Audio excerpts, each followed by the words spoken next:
E passando por Anfípolis e Apolônia, chegaram a Tessalônica, onde havia uma sinagoga de judeus. E Paulo, como tinha por costume, foi ter com eles. E por 3 sábados disputou com eles sobre as Escrituras, expondo e demonstrando que convinha que o Cristo padecesse e ressuscitasse dentre os mortos. E este Jesus, que vos anuncio, dizia ele, é o Cristo. E alguns deles creram, e ajuntaram-se com Paulo e Silas. E também uma grande multidão de gregos religiosos, e não poucas mulheres principais. Mas os judeus desobedientes, movidos de inveja, tomaram consigo alguns homens perversos, dentre os vádios e, ajuntando o povo, alvoroçaram a cidade, e assaltando a casa de Jason, procuravam trazê-los para junto do povo. E, não os achando, trouxeram Jason e alguns irmãos à presença dos magistrados da cidade, clamando, estes que têm alvoroçado o mundo, chegaram também aqui. Os quais Jason recolheu. E todos estes procedem contra os decretos de César, dizendo que há outro rei, Jesus. E alvoroçaram a multidão e os principais da cidade, que ouviram estas coisas. Tendo, porém, recebido satisfação de Jason e dos demais, os soltaram. E logo os irmãos enviaram de noite Paulo e Silas a Bereia. E eles, chegando lá, foram à sinagoga dos judeus.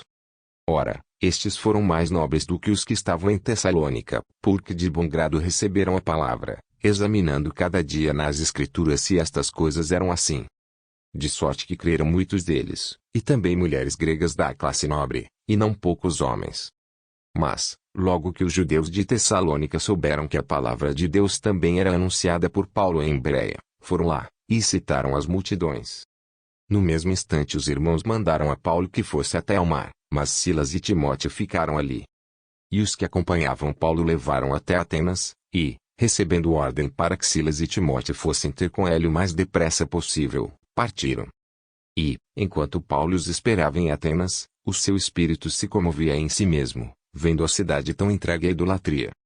De sorte que disputava na sinagoga com os judeus irreligiosos, e todos os dias na praça com os que se apresentavam. E alguns dos filósofos epicureus e estoicos contendiam com ele. E uns diziam, que quer dizer este paroleiro?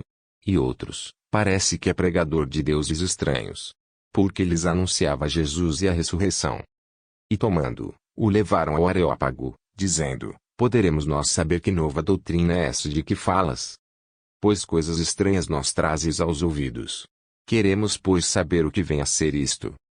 Pois todos os atenienses e estrangeiros residentes, de nenhuma outra coisa se ocupavam, senão de dizer e ouvir alguma novidade.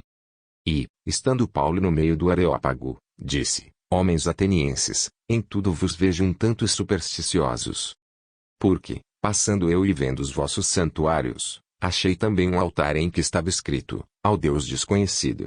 Esse, pois, que vós honrais, não conhecendo, é o que eu vos anuncio. O Deus que fez o mundo e tudo que nele há, sendo Senhor do céu e da terra, não habita em templos feitos por mãos de homens. Nem tampouco é servido por mãos de homens, como que necessitando de alguma coisa. Pois ele mesmo é quem dá a todos a vida, e a respiração, e todas as coisas. E de um só sangue fez toda a geração dos homens, para habitar sobre toda a face da terra, determinando os tempos já dantes ordenados, e os limites da sua habitação. Para que buscassem ao Senhor, se porventura, tateando, o pudessem achar. Ainda que não está longe de cada um de nós. Porque nele vivemos, e nós movemos, e existimos. Como também alguns dos vossos poetas disseram, pois somos também sua geração. Sendo nós, pois, geração de Deus, não havemos de cuidar que a divindade seja semelhante ao ouro, ou à prata, ou à pedra esculpida por artifício e imaginação dos homens. Mas Deus, não tendo em conta os tempos da ignorância, anuncia agora a todos os homens, e em todo lugar, que se arrependam. Porquanto tem determinado um dia em que com justiça há de julgar o mundo, por meio do homem que destinou. E disso deu certeza a todos, ressuscitando-o dentre os mortos. E, como ouviram falar da ressurreição dos mortos, uns escarneciam, e outros diziam, acerca disso te ouviremos outra vez. E assim Paulo saiu do meio deles. Todavia, chegando alguns homens a ele, creram. Entre os quais foi Dionísio, Areopagita, uma mulher por nome Dâmaris, e com eles outros,